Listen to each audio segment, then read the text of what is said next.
चलिए आज आपको बताते हैं ग्रेट निकोबार आइलैंड प्रोजेक्ट के बारे में, जो कि इंडिया के लिए बहुत ही स्ट्रेटेजिकली एंड इकोनॉमिकली इम्पोर्टेंट है।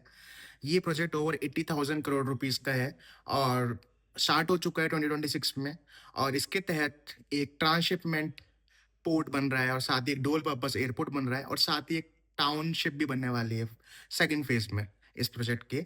तो ये ग्रेट निकोबार आइलैंड इतना महत्वपूर्ण क्यों है? क्योंकि इंडिया का ये सदर्न मोस्ट आइलैंड है और ये जस्ट 40 नॉटिकल माइल्स की दूरी पे स्टेट ऑफ मलक्का से, जो कि चाइना के लिए बहुत ही इंपॉर्टेंट है।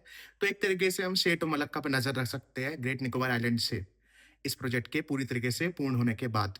तो चाइना के लिए बहुत बड़ी सिरदर्दी होने वाली है ये, और in case of any conflict with China हम स्टेट ऑफ मलक्का को चोक भी कर सकते हैं। तो आपको बता दें, अराउंड चाइना का 80% से ज़्यादा गुड्स का import export state of Malacca से होता है।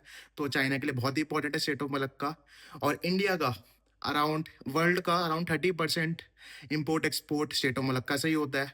और अभी क्या हो रहा है, वहां पे चाइना खुलेआम कुछ भी कर रहा है और अपनी गुंडागर्दी कर रहा है। लेकिन इसके बाद ग्रेट निकोबार आइलैंड में इंडियन नेवी का आईएनएस बाज एयर बेस पहले से है, लेकिन वो और स्ट्रेंथन हो जाएगा इस प्रोजेक्ट के बाद, क्योंकि यहाँ पे एक हम डुअल पर्पस एयरपोर्ट भी बना रहे हैं और साथ में इकोनॉमिकली इंपॉर्टेंट मैं इसलिए बोल रहा हूँ क्योंकि यहाँ पे एक ट्रांसशिपमेंट फैसिलिटी बनने वाली है।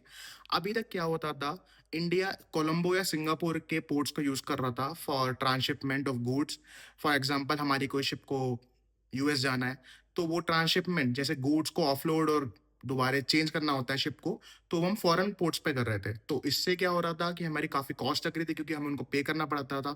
लेकिन अब हम अपना खुद का पोर्ट यूज करेंगे, हमारी खुद की transshipment policy transshipment port use करने वाले हैं ग्रेट निकोबार आइलैंड में। तो उससे वो हमारी कॉस्ट वहाँ पे करोड़ों रुपए बचेंगे हर साल। और साथ ही एक डीप वाटर पोर्ट है, इसका मतलब ये है कि यहाँ पे बड़े बड़े शिप्स वो भी यहाँ पे डॉक कर सकते हैं। और ये नेचुरली डीप वाटर है, तो हमें कोई अलग से इसमें कुछ काम करने की जरूरत नहीं है।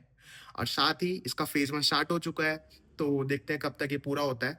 और आईएनएस बास के बारे में आपको बता रहा था, ये इंडिया का एक बहुत ही वाइटल नेवल बेस है।